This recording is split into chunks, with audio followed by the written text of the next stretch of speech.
যখন তোমার পাপ তোমাকে বাধা দিবে না, তোমার ভিতর থেকে একটা বাধা আসবে না যেটা পাপ, বুঝবা যে ঈমান নাই তোমার মধ্যে।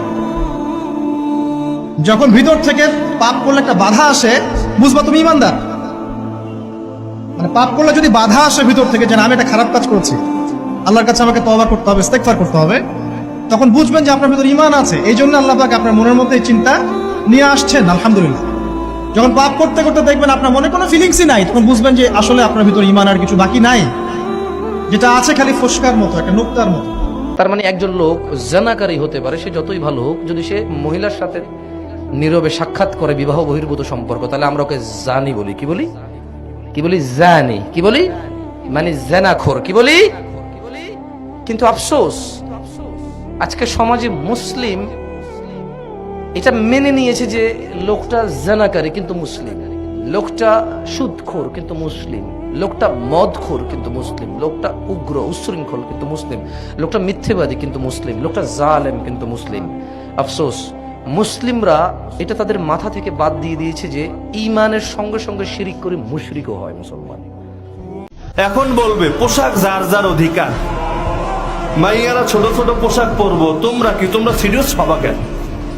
একটু ছোট পোশাক দেখলেই, আবার কেউ কেউ বলে আমগো জামার ফিতা দেখলেই তোমার যদি চেতনা দণ্ড দাঁড়ায় যায়, তাহলে তুমি নিজের চোখরে সামলাও, তুমি সিরিয়াস হও কেন? ভাবটা এমন, পোশাকের কোনো দোষ নাই, সব দোষ হলো পুরুষের চোখের, আর সব দোষ পুরুষের চেতনা দণ্ডের। যেটাকে অন্য ভাষায় বা অন্য উদাহরণ দিয়ে বলতে হবে, গোবরের মধ্যে কোনো গন্ধ নাই, হাগুর মধ্যে কোনো গন্ধ নাই, সব গন্ধ আপনার নাকে। আপনি বললেন এই এখানে গোবর পড়ে আছে, কি লাগে, পরিষ্কার কর, গন্ধ লাগে। এ বলবে আরে গোবরে গন্ধ থাকবে কেন, গোবর স্বাধীন, সে তার স্বাধীনতা ভোগ করছে, আপনি এখানে নাক গলানোর কে? আপনার নাকরে সামলান। বলে কিনা এরকম?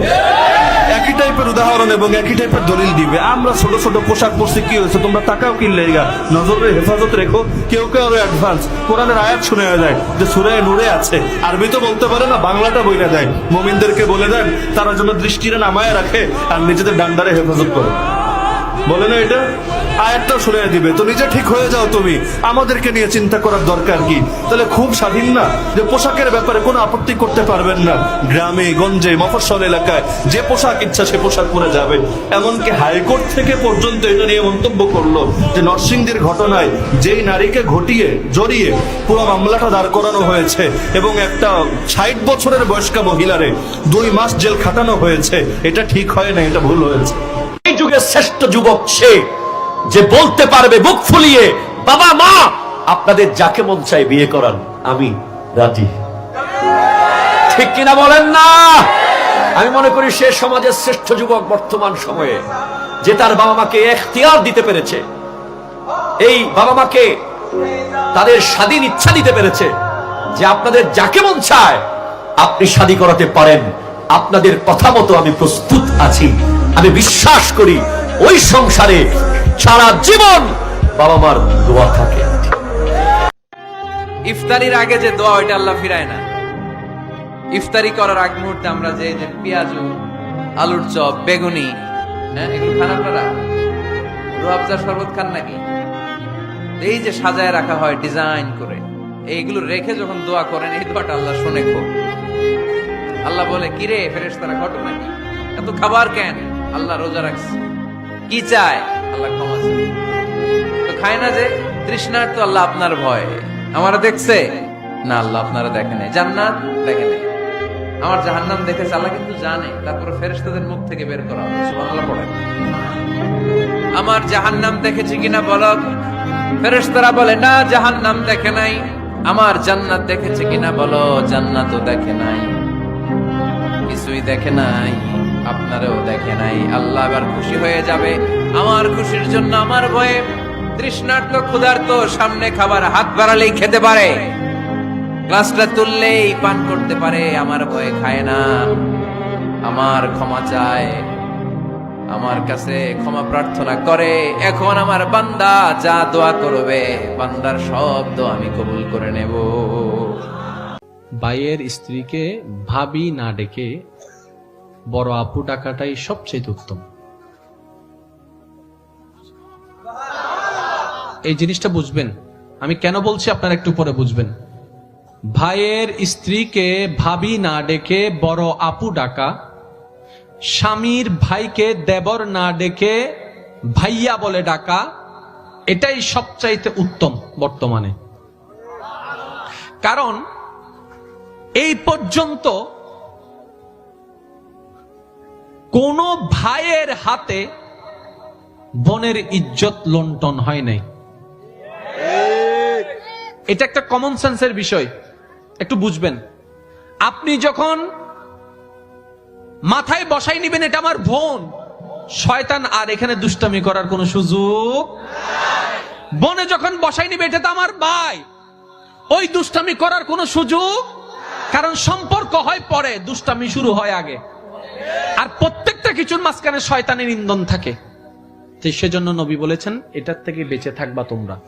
তা আমার একটা পরামর্শ থাকবে, ভাইয়ের স্ত্রীকে আমরা ভাবি না বলে বড় আপু বলে ডাকবো। বড় আপু ডাকবো।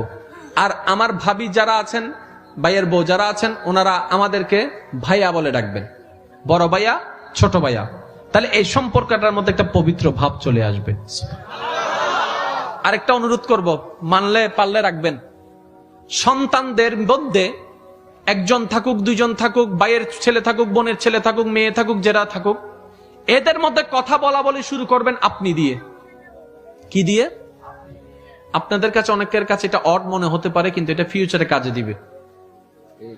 আমার মেয়ে, আল্লাহ আমাকে 3টা মেয়ে দান করেছেন।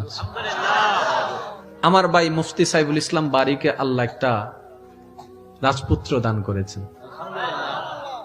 আমার মেয়ে সৈয়দা সায়াবা বাড়ি সবার বড়, তারপরে সৈয়দা সানেখা বাড়ি, তারপরে হয়েছে আমার ভাইয়ের ছেলে সৈয়দ হুসাম বাড়ি, এরপরে আমার মেয়ে হয়েছে সৈয়দা সাউদা বাড়ি।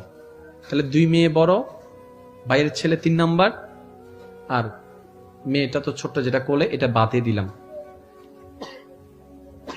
আমার বড় মেয়ে তার ছোট ভাইকে আপনি করে কথা বলে।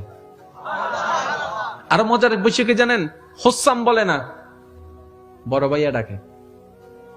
তো একদিন তারা যখন দুষ্টামি করছে, আমি তাকাই রইলাম, আমার মেয়ে ছোট ভাইকে ডাকতেছে, বড় ভাইয়া, বড় ভাইয়া। দেখি ও দৌড়াই আসছে, বয়সে ছোট কিন্তু ডাকালাম বড় ভাইয়া, বয়সে ছোট ডাকছে আপু। বড়জন মেজজনকে মেজ আপু ডাকে, মেজজন বড়জনকে বড় আপু ডাকে। এটা আজকে বুঝবেন না, যখন সম্পত্তির জন্য বড় হয়ে যাবে, 2-4টা সংসারে কথা চলে আসবে, ওই অভদ্রতা সম্পর্ক নষ্ট আর হবে না। কেন? যখন কারো জন্য মাথায় সম্মানবোধ শব্দ বসে যায়, তার সাথে আমরা বেয়াদবিও করতে পারি না, ঝগড়াও করতে পারি না, সম্পর্কটা সুন্দর হয়ে গেছে।